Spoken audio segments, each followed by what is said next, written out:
मेरे प्यारे बच्चों, आप सभी को नमस्कार। सभी का स्वागत है मेरी क्लास में।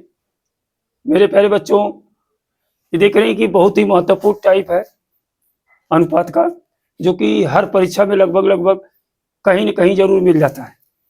बहुत ही महत्वपूर्ण टाइप है। इसको लगाने का हम दो तरीका बताएंगे, जो कि एक बहुत ही शानदार तरीका है दोनों। चलिए हम शुरू करते हैं। पहला तरीका है जो थोड़ा सा लंबा है। पहला तरीका जो है इसका, जो थोड़ा सा क्या है, लंबा है, लेकिन समझ में आएगा। और दूसरा तरीका एकदम छोटा सा बताएंगे। आइए देखिए, अगर हम मान लें यहाँ दिया है 9a बराबर 14b बराबर 8c, तो a अनुपाते b अनुपाते c का मान पूछा है। अगर हम मान लें कि 9a बराबर 14b बराबर 8c बराबर k, आई बात समझ में? तो 9a बराबर क्या है? अगर हम मान लें 9a बराबर भी k है, 9a बराबर k, तो a बराबर क्या होगा? 9 गुणा में इधर आएगा तो भाग में हो जाएगा, k बटे क्या हो जाएगा? 9। उसी तरह से हम मान लें 14b बराबर क्या है? k, तो 14 यहाँ गुणा में है, इधर आएगा तो किस में होगा? भाग में। तो b बराबर हो जाएगा k बटे 14। उसी तरह से अगर मान लें 8c बराबर k, तो c बराबर क्या होगा? क्योंकि 8 गुणा में इधर जाएगा तो भाग में होगा, k बटे 8।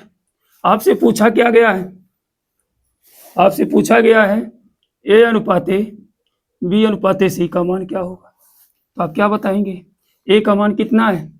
k बटे 9 अनुपाते b का मान कितना है? k बटे 14 अनुपाते c का मान कितना है? k बटे 8। देखेंगे k से कट जाएगा तो बात समान है। तो बचा क्या? 1 बटे 9 अनुपाते 1 बटे 14 अनुपाते 1 बटे 8। अब इसको साधारण अनुपात में बदलना है तो यहाँ पे एलसीएम ले लीजिए। 9, 14 और 8 का एलसीएम ले लीजिए। तो देख रहे हैं 9 यानी इसमें 3 है और किसी में 3 नहीं है, तो 9 ले लीजिए। 7 दूनी 14, 7 ले लीजिए। 8 में 2 छिपा हुआ है, 8 ले लीजिए। इस तरह से देखेंगे ये इसका एलसीएम हो गया। आई बात समझ में? अब देखेंगे इससे इसमें जब भाग देंगे तो 9 से 9 कट जाएगा, बचेगा 7 बटे 56 अनुपाते 14 से भाग देंगे तो 7 दूनी 14, 7 1 यहाँ से और 2 चौक 8, 4 यहाँ बचेगा और 9 चौक 36।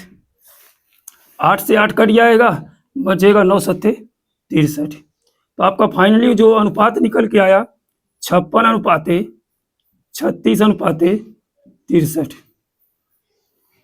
बहुत सुंदर तरीका, बहुत ही आसान तरीका है। इस तरह से हम सवाल को लगा सकते हैं, कोई दिक्कत नहीं है। एक दूसरा तरीका बता रहे हैं कि जो कि बहुत ही आसान तरीका है। देखिए 9a बराबर 14b बराबर 8c, ये दूसरा तरीका है। बहुत ही अच्छा तरीका, बहुत सुंदर तरीका है। डायरेक्ट उत्तर।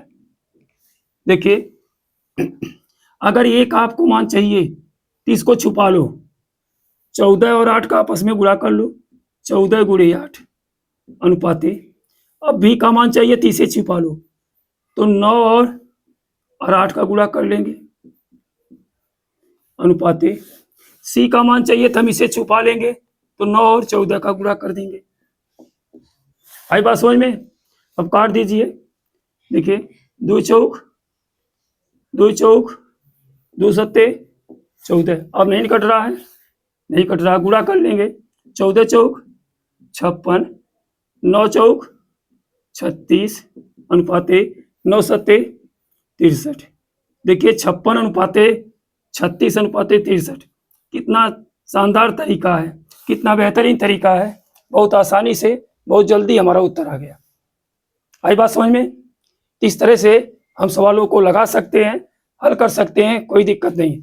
एक हम सवाल दे रहे हैं होमवर्क के रूप में।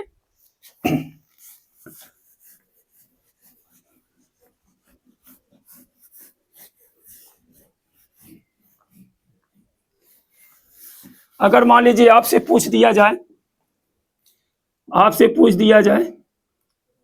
4A बराबर 5B बराबर 7C, तो A अनुपाते B अनुपाते C का मान क्या होगा? 4A बराबर 5B बराबर 7C, तो A अनुपाते B अनुपाते C का मान क्या होगा? तो आप वही करेंगे। अगर A का मान ज्ञात करना है तो इसको छुपा लेंगे, इसका सीधे गुणा कर देंगे। 7 पचे 35 अनुपाते इसका मान चाहिए तो इसका गुणा कर लेंगे। 7 चौक 28। अब इसका मान चाहिए तो इसका गुणा कर लेंगे। 5 चौक 20।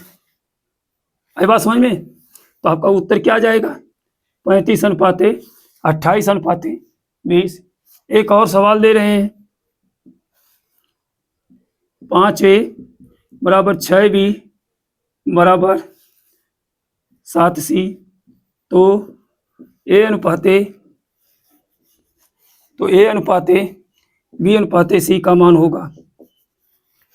अब हमें उम्मीद होगी कि आपको ये समझ में आया होगा, और आपको ये सवाल हम होमवर्क में दे रहे हैं, आप इसे लगा करके कमेंट जरूर करिए। इसको हम होमवर्क में दे रहे हैं, आपको लगाइए और कमेंट करिए। समझ में आया हो तो लाइक भी करिए, शेयर करिए, सब्सक्राइबर करिए। ठीक, धन्यवाद।